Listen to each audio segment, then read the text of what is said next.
Welcome to Cross-Border Tax Talks, where we discuss the latest trends in international taxation, from U.S. tax reform 2.0 to the OECD's latest developments. I'm Doug McHoney, PwC's U.S. International Tax Services Leader. You can find these podcasts on YouTube at youtube.com/Doug McHoney. On this week's episode of Cross-Border Tax Talks, we're back in Westminster Studios in St. Louis, Missouri, where I'm excited to be joined by Nita Asher. Nita is a partner in PwC's Washington National Tax Services Group, specializing in international taxation. Before joining PwC, Nita was legislative counsel at the Joint Committee of Taxation during the years 2017 and 2018, when the Tax Cuts and Jobs Act was enacted. Nita, welcome back to the podcast. Thanks so much for having me, Doug. Well, it's great having you in St. Louis, Missouri. I was just up in your neck of the woods in Washington, D.C. In fact, last week was the first day that I traveled 5 days and over a year and a half. Have you been out on the road yet? Have you been out to the Midwest? Or tell me a little bit about your travel experiences so far as the pandemic is hopefully winding down a bit. Oh, it's good to be on the road again. This is the first time I've been to the Midwest in almost 2 years. I've started to travel a bit more up the East Coast, and now I'm actually thinking about my first international travel. And so starting to make my list, thinking of places I've been before that I'd like to see again, but also new spots that I haven't ventured to. Any ideas, any tips for international travel? I'm a little tentative, I'll be honest, Nita, about potentially getting stuck with a 14-day quarantine in any particular country. So that I'm a little behind you on that, but I'm starting to move around at least the U.S. a bit. Absolutely. Even more reason to make it a good spot, right? Just in case you get stuck. Exactly. Choose wisely, and also be careful where you're connecting if you have to do that as well. That's right? a good tip. Good tip. All right, Nita. So it's the first week of October. We have a very dynamic process ahead of us in Congress, which I'm hoping you're going to shed a little bit of light for an outside the Beltway Midwesterner like myself. But wanted to just remind listeners, first of all, if they have not listened to the podcast, the one prior to this, which I did with my co-ITS leader, Sherry Grabow, we went through all of the provisions, or at least all of the relevant big international provisions. So I would encourage you, if you haven't listened to that, to go back and check that one out, because we're just going to shed a little bit of color on a number of those provisions in the process. But last week we received the legislative history, the committee report for the House Ways and Means, which shed some light on some of the questions that we had actually raised on that prior podcast. And so maybe before we begin and mention a few of those and get your insights, particularly given your experiences on the Joint Committee of Taxation during this last go-round, which, if you can believe, was 4 years ago, right? How quickly time flies. Can you help enlighten me and our listeners a little bit on the legislative process? What do we have ahead of us? And frankly, between the infrastructure bill and this looming budget deadline, kind of put a little bit of this into context for us, and what can we expect over the next few months? Happy to, Doug. And we can expect a lot of activity. Just last week, we saw a continuing resolution to fund the government through the month of November. I believe the funding expires December the 3rd. Also this weekend, yes, Congress works over the weekend. We saw a temporary funding for highway expenditures. Now, that temporary funding expires November 1st. So we have other deadlines that we can look to that could potentially result in not only the bipartisan infrastructure package moving forward because of these deadlines that have now been pushed a little bit, but also given that reconciliation continues to be tied to the bipartisan infrastructure bill.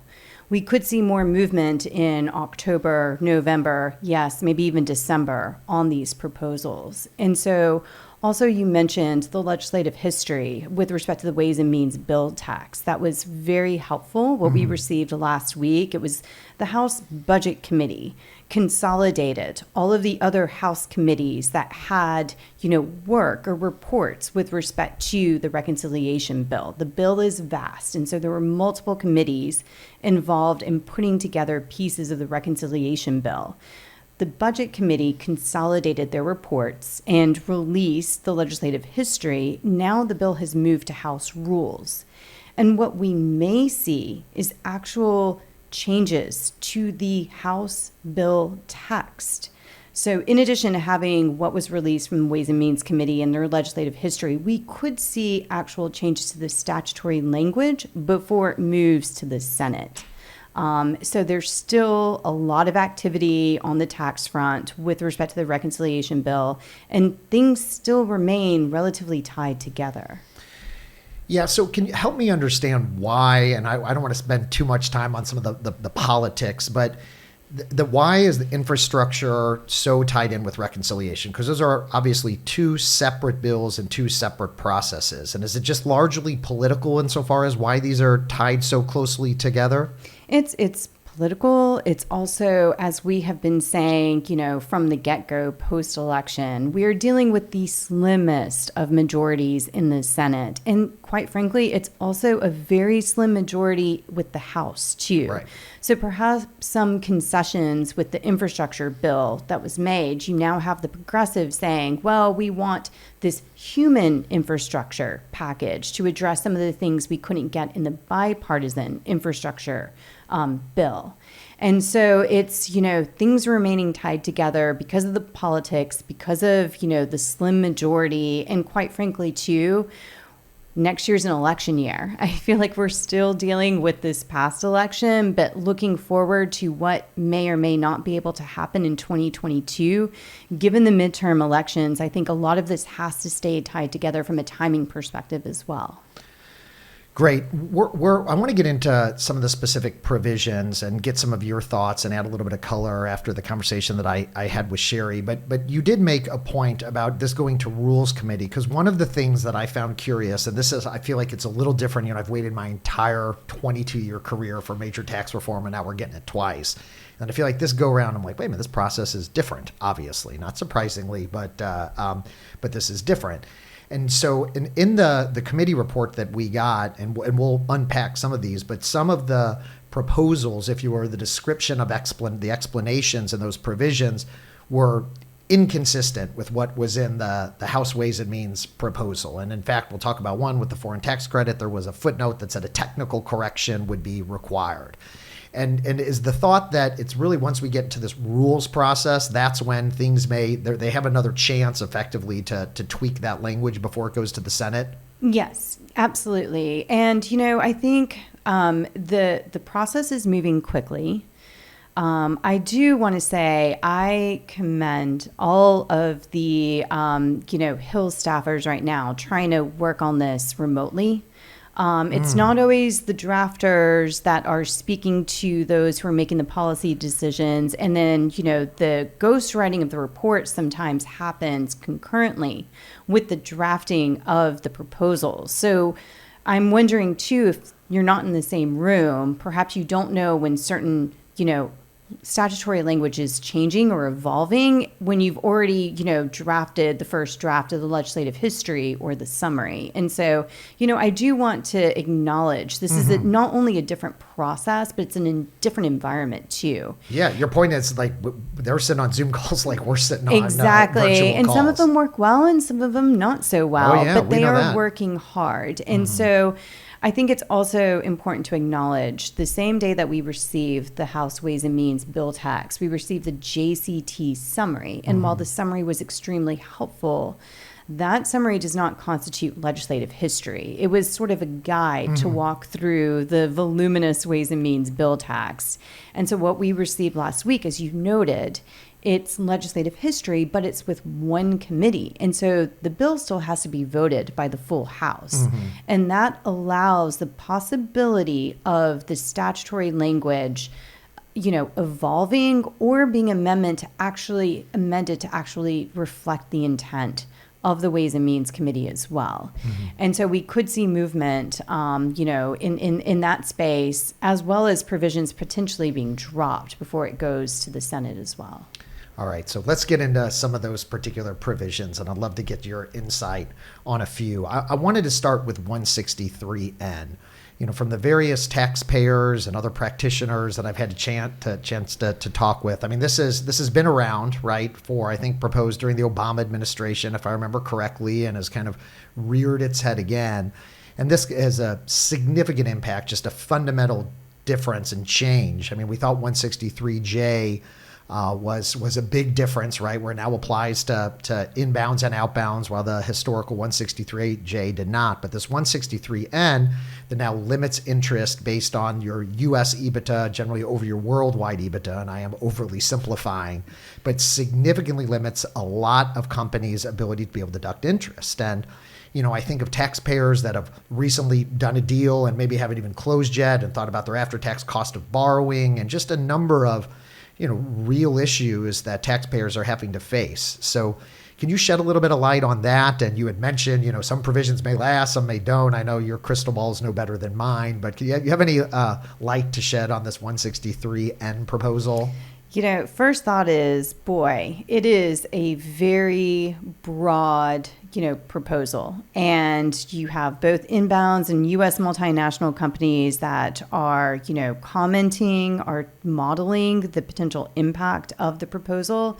And then, a distinction that should be made from the 2017 House Ways and Means bill is that particular proposal in 2017 had a relatively limited grant of regulatory authority. What we see in the 2021 Ways and Means bill tax, broad grant of authority, likely because not only the reach of the proposal, but there's a lot of questions too with this global interest limitation proposal. How are the mechanics going to apply in practice?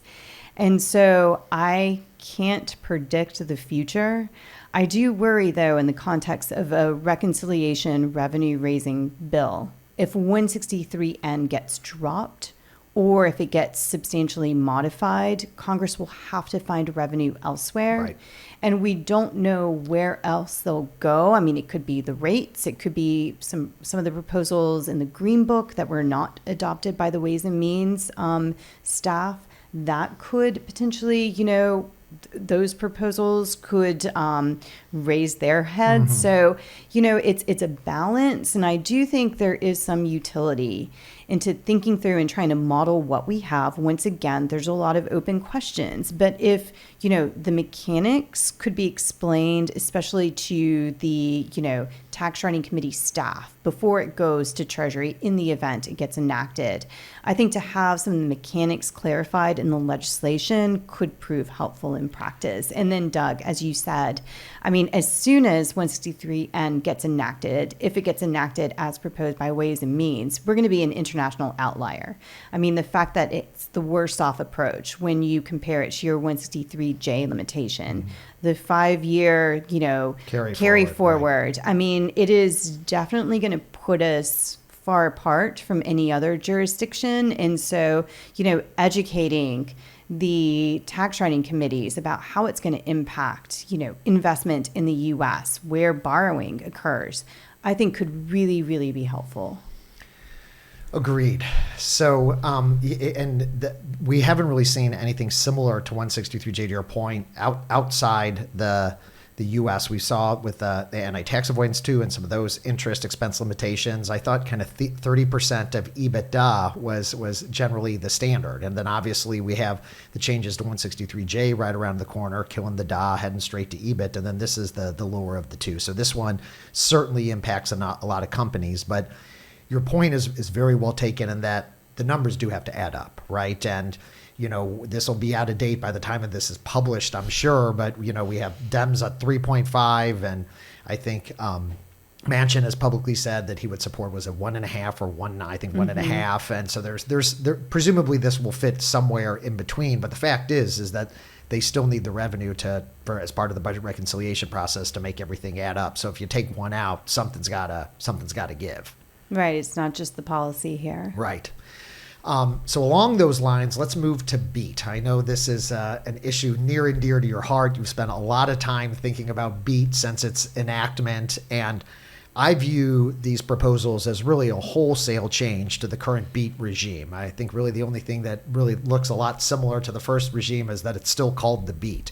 But it really, to me, looks like the undertaxed payment rule that we've seen in Pillar 2, and we'll get a little bit to that later in the podcast. But Generally, the new BEAT provision is now turned off for U.S. companies, for U.S. multinationals, because to the extent that a payment is made to a CFC or it's subject to U.S. tax, including withholding taxes, that turns off the BEAT. So generally, U.S. MNCs are now off the hook, and this impacted a ton of them, as you well know.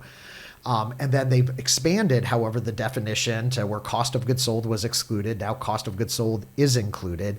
And then there's this ETR rule, right, that says, well, the payment will be subject to the BEAT if it's not subject to an effective rate of tax at least equal to the BEAT rate, which I think is starting at 10 and then working its way up to 15. I don't have those years committed to memory at this point, but starting at 10. So what are your reflections on these changes to the BEAT? And I'm specifically interested particularly on the effective tax rate and what the heck that means. Right. They are maintaining the BEAT framework, but changing it substantially. Like you mentioned and like you've covered in your prior podcast, we don't need to go into the mechanics so much, but I do agree, at least Ways and Means.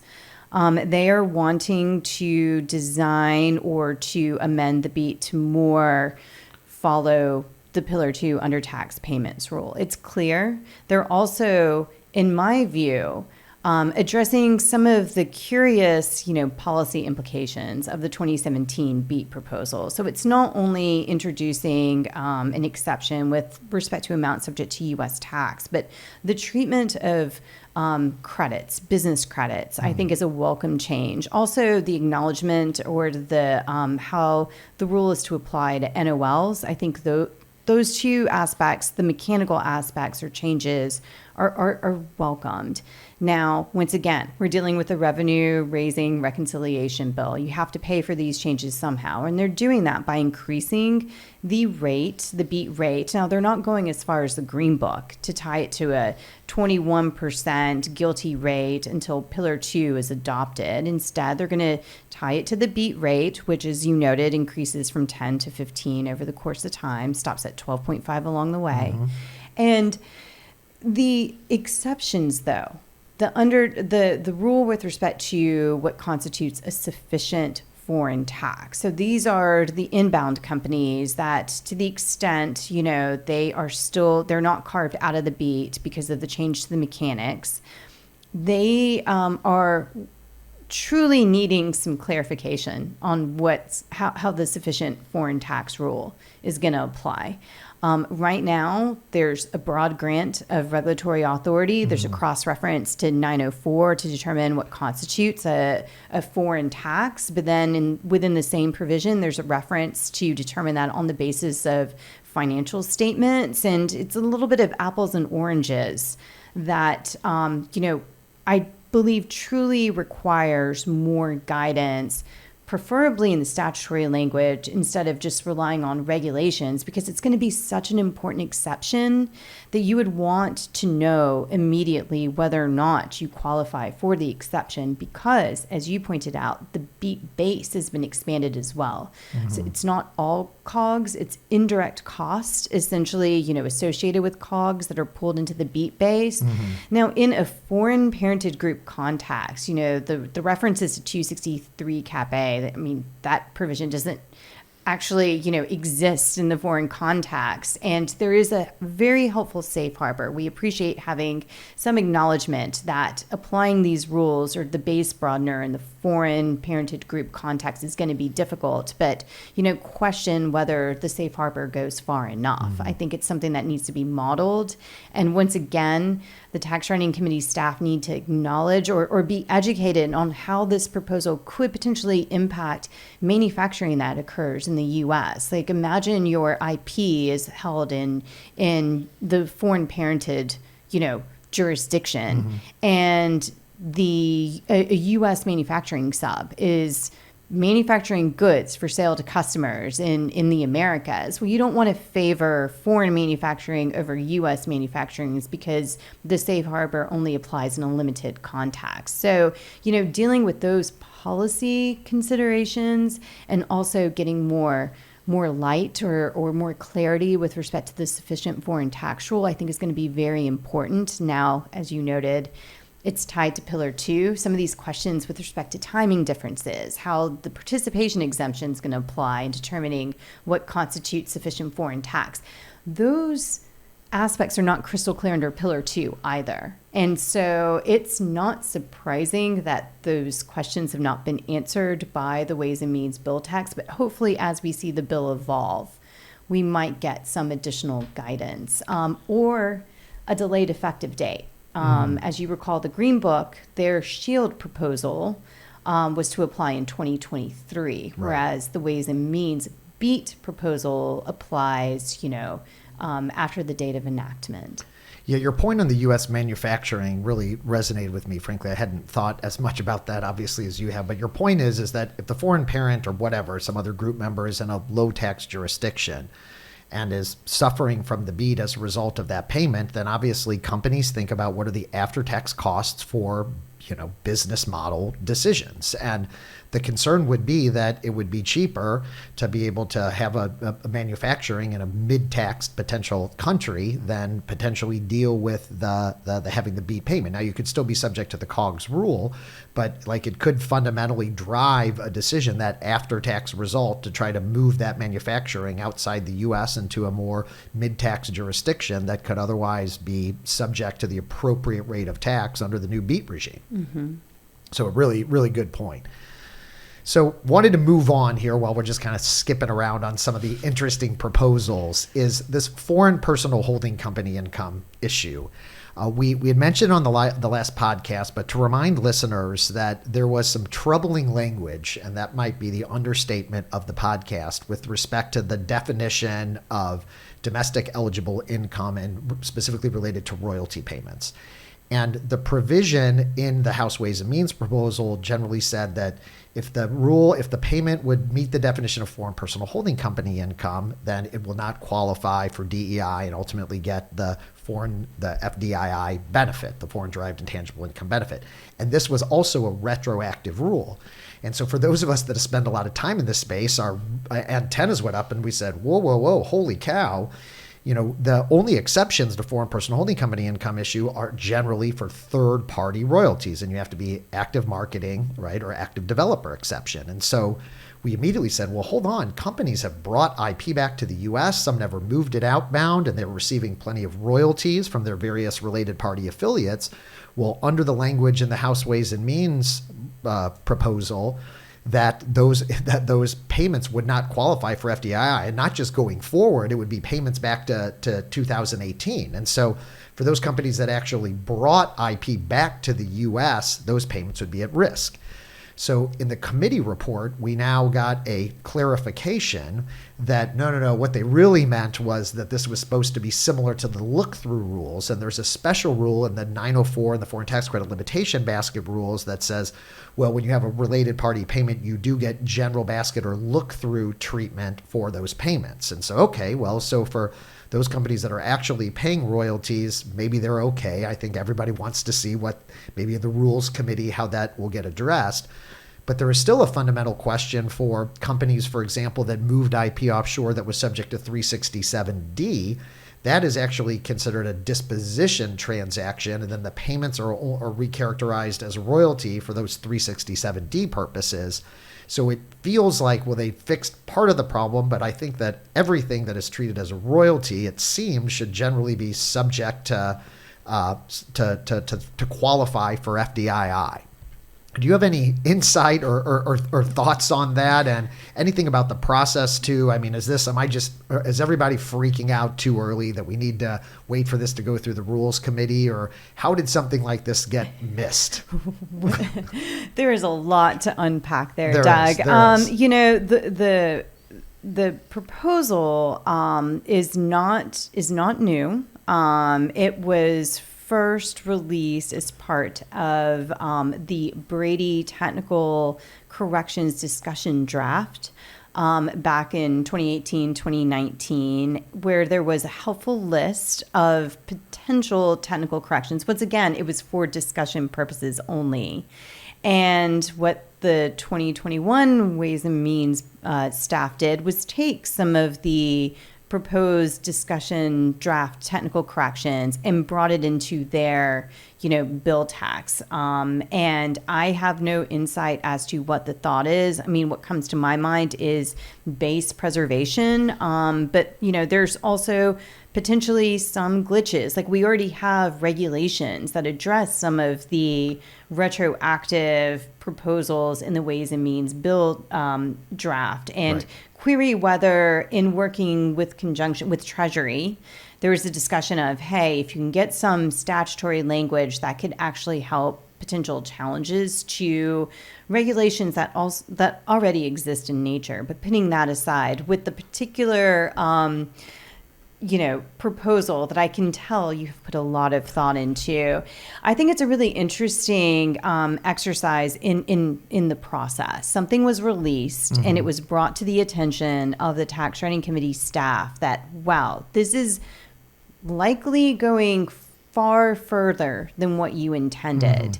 And given the way things are moving through Congress, and I don't know if this is going to be the way things are on a go forward basis, things move quickly, they stop for a while, they move quickly again.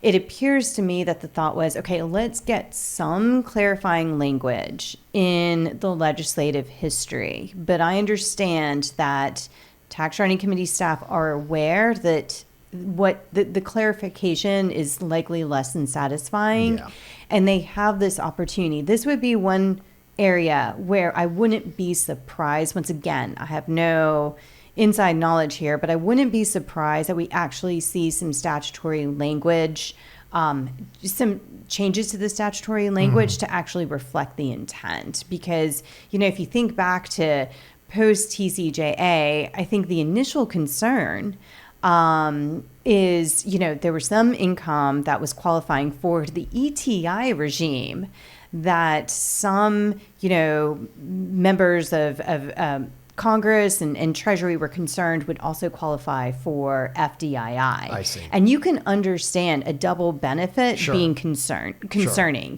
And then that opened up the discussion to, wait, should we clarify exactly what type of income is eligible for FDII in the event there's some uncertainty? And then you have a proposal that went too far.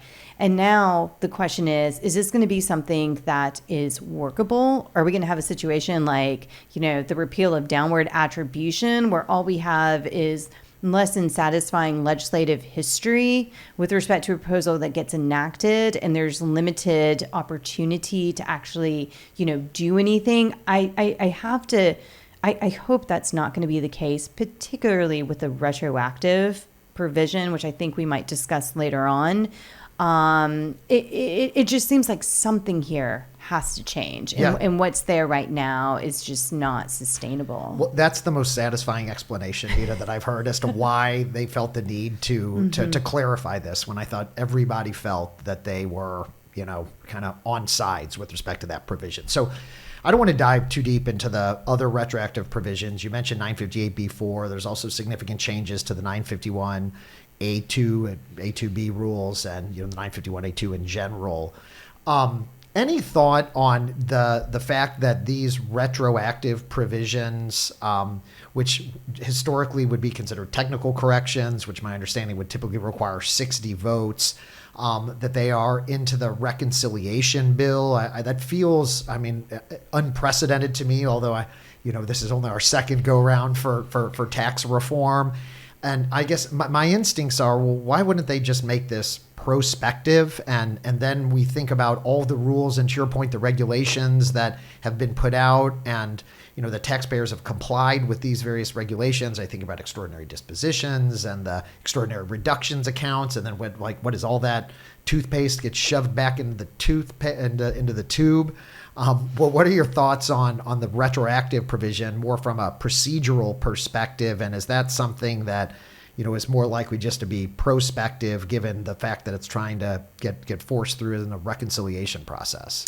Potentially. My initial thought is it's not surprising that these proposals with retroactive effective dates are showing up in the Ways and Means bill text as opposed to the Senate finance framework. It's quite frankly easier for the House to propose these proposals and not have to think through or defend the retroactive effective dates from, a reconciliation or under the Byrd rule, which requires proposals to have a revenue effect. And if they are, in fact, a technical correction, then they're not going to, score or raise any revenue. Now, I wouldn't be surprised if there's an argument to be made that these proposals protect or preserve the base, and thus they indirectly have a revenue effect. I see. And what I think is interesting, Doug, not all of the technical corrections are treated the same way. To the extent they're embedded in a provision that's new, and it is part of a larger package, maybe they, on the whole scheme of defending this under these provisions under the Byrd Rule, they have a different weight. I think it's very interesting. It's going to be a very interesting exercise to see how they move forward, if they move forward with retroactive dates, or as you noted, prospective dates, or maybe get dropped altogether, because don't forget, it's part of the narrative. Instead of starting with something new and just scrapping GILTI, let's say, scrapping the BEAT, scrapping FDII, Ways and Means decided to stick with the 2017 framework. And maybe that's part of the narrative too. Now, if all of these proposals can move forward, especially under reconciliation, who knows? But it is very interesting to look and see provisions with retroactive effective dates. Yeah, it'll be interesting to see how that plays out and what kind of precedents that sets for future Congresses.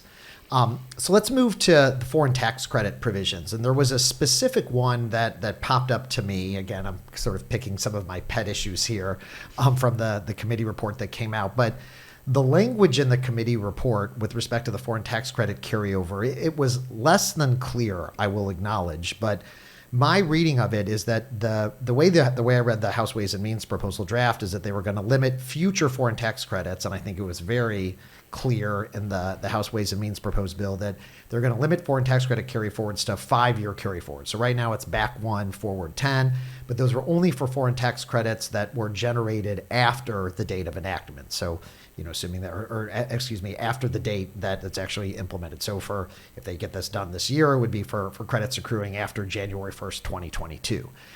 But the wording in the committee report, my reading was that this new 5-year limit isn't just going to apply to credits that accrue after the bill becomes law, but also to any foreign tax credits that carry over into 2022.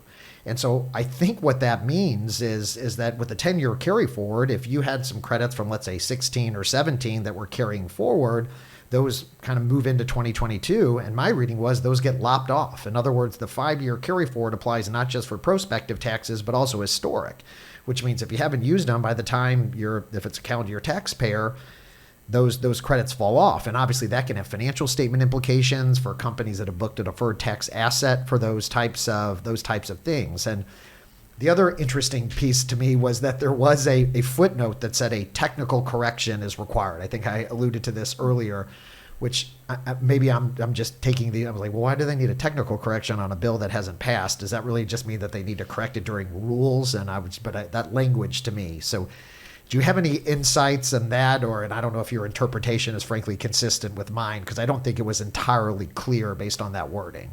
Yeah, I mean, there definitely seems to be a disconnect with what's in the legislative history and what's in the Ways and Means bill tax. And quite frankly, that's probably why there's a footnote. And once again, I go back to what we discussed at the onset. I don't know if this is a function of, trying to think through these very complicated, provisions that are evolving in real time, remotely or in different offices while people are socially distancing, or if this is actually something that we will get, that we will see statutory changes to reflect what's in the legislative history. I think this is something that's very interesting, but maybe there's some discussion too about FTCs in the new world and the utility of the carry forward rule.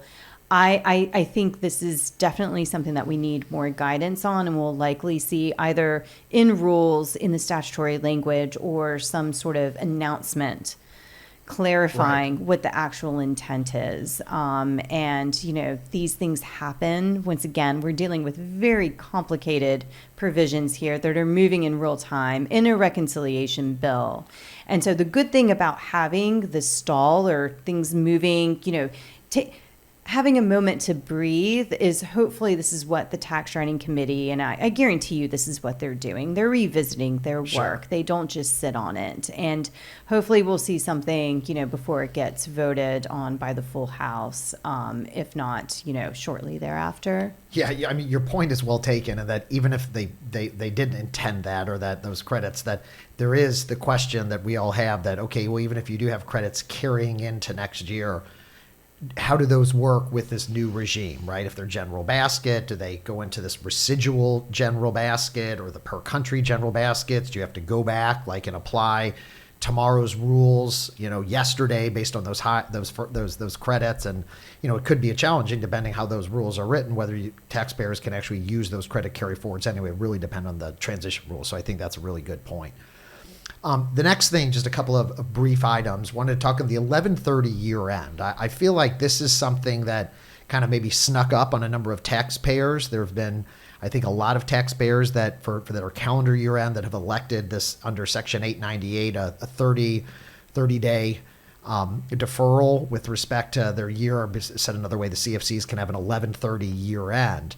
And I think one of the natural consequences of kind of eliminating Section 898 and that 11/30 year end is that a number of taxpayers are now thinking through that. And the way our existing foreign tax credit rules are written, all of the credits will accrue at the end of the year. So if you're a calendar year taxpayer, 12/31/21, that's when all those credits accrue. Well, if you have a stub period now between 12/1 and 12/30 because you're going to have to conform that year the following year, it is very likely that you could end up with taxpayers that have 11 months of guilty income, so between January 1st, 2021 and 11/30, and then they have the stub period between 12/1 and 12/30. If all of the guilty credits accrue at the end of the year, they're going to be in that stub period. And if your foreign tax credits exceed the 1/12 of the amount of income, you end up with a deficit there, a tested loss in that entity, and you don't get any of your credits. And that seems like a rather harsh result, but again, it's applying these foreign tax credit regulations. And so I didn't know if you had any thoughts.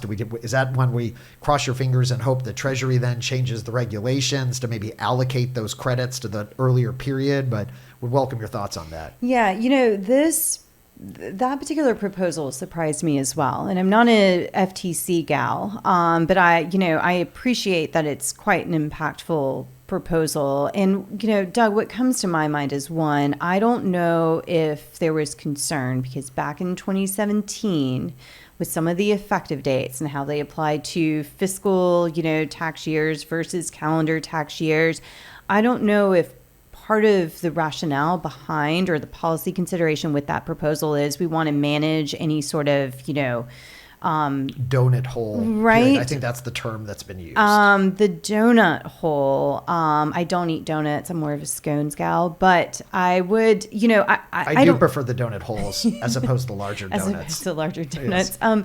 I don't know if that was part of the consideration or if this is actually when looking for revenue, once again, there was, hey, we know that taxpayers have been planning by way of changing, CFC year ends. But once again, not all. There was a policy rationale back when 898 was enacted where you do sometimes need the 1 month deferral. And so in my mind, I don't think waiting and seeing is the best approach. And I don't think all 11/30 year ends are equal. And so to the extent, impacted companies, which there are several of them, are going to educate, hey, do you realize how much? It's not just FTCs, but also there's a reason, if your foreign tax year is also 11/30, are you really doing anything outside of the spirit of the rule? Or is there any sort of planning when, there's a change in legislation that is of concern here? I do think it's worth, once again, modeling and educating the tax writing committees about. Yeah, to the point on the donut hole, now that we are guilty applies, and to your earlier point that, listen, the House Ways and Means didn't scrap the historic guilty regime, and that the way the rates generally work, that you're going to end up with a blended rate, even for those fiscal year taxpayers as opposed to calendar year taxpayers, really feels like a draconian result with respect to those foreign tax credits. But again, we'll see how this stuff shakes out. So the last topic that I want to talk about briefly is treaties, and particularly sort of shifting gears a little bit as we think about, some of these changes to guilty and the changes to beat. One of the takeaways that I had, and I think I mentioned this in the prior podcast, is that it was amazing to me how much the House Ways and Means proposal really put guilty in line with what the OECD has proposed in Pillar 2. And then similarly with the proposals that they had for BEAT, it's like, wow, this really looks like the undertaxed payment rule that the OECD has described in their documentation, which we're obviously going to be getting more of soon. And then, of course, we have Pillar 1. That was not addressed in the House Ways and Means. But the thing that we have to layer on to all of this is like, well, how do we get the U.S. to have agreement with these foreign countries on whether it's going to be Pillar 2 compliant? What does this mean from a treaty perspective? I mean, I think there's still a ton of questions from the TCJA with respect to BEAT and a number of other provisions, and how does that work with our treaty partners? So maybe here to wrap things up, any thoughts on that process that's taking place with the OECD and what that means from a U.S. treaty perspective? Yeah, Doug, I think, given what's going on with the inclusive framework and with some of the domestic proposals, even the changes to BEAT, in my mind, don't put any less pressure on the treaty analysis, especially if you're going to pull U.S. multinationals out of the BEAT. Are we concerned about non-discrimination? And is that further emphasizing the need to revisit our existing treaties? And to your point, I mean, if you think about Pillar 1 first, just having a rule that can address digital taxes and, the changes to the permanent establishment clauses, because we're going to need to have, a non-physical nexus that's going to address Pillar 1. Changes to the arm's length standards. You move to Pillar 2, and as you discussed, I mean, right now, the undertaxed payment rule, Pillar 2, it's designed to also include a multilateral instrument that will address, existing treaties that, would be inconsistent with the changes that are being proposed by the inclusive framework. So if we can't move or evolve our existing treaties, we would also need to consider a multilateral treaty, which I understand is like even harder to address. Right. And so all of this is putting more pressure on treaties, and I think it's going to be very, very interesting to see what's going to happen, what we get from, the OECD inclusive framework, and also what we're going to see. And I think it's worth mentioning, I know this is probably the fifth time that I've said reconciliation, but unfortunately, enacting significant changes to international tax rules under reconciliation puts pressure. And while an explicit treaty override isn't per se burnable, it does require at least consultation with the Senate Foreign Relations Committee, which also takes time and effort and political capital. And so I am very interested to hear more and to see, how the Senate Finance Committee is interacting with Senate Foreign Relations Committee on these treaty issues, and then how much more pressure do we have to revisit our treaties, to think through, the MLI proposal a bit more with Pillar 2 and Pillar 1. Well, the good news, Nita, is we have no shortage of things to talk about here on the Cross Border Tax Talks podcast. We'll see how this legislation process unfolds. We've got the OECD working feverishly in the background, and we'll see what happens with their inclusive framework. And so certainly a lot to discuss. So thanks for coming on and shedding some of your wisdom. Thanks for having and hosting me, Doug. All right. Well, thanks for tuning in to this week's episode of Cross Border Tax Talks. Thanks again to Nita Asher, International Tax Partner in PwC's Washington National Tax Services Group and former Legislative Counsel to the Joint Committee of Taxation. I'm Doug McHoney, PwC's International Tax Services Leader in the U.S. Stay tuned in 2 weeks for another exciting edition of the Cross Border Tax Talks podcast.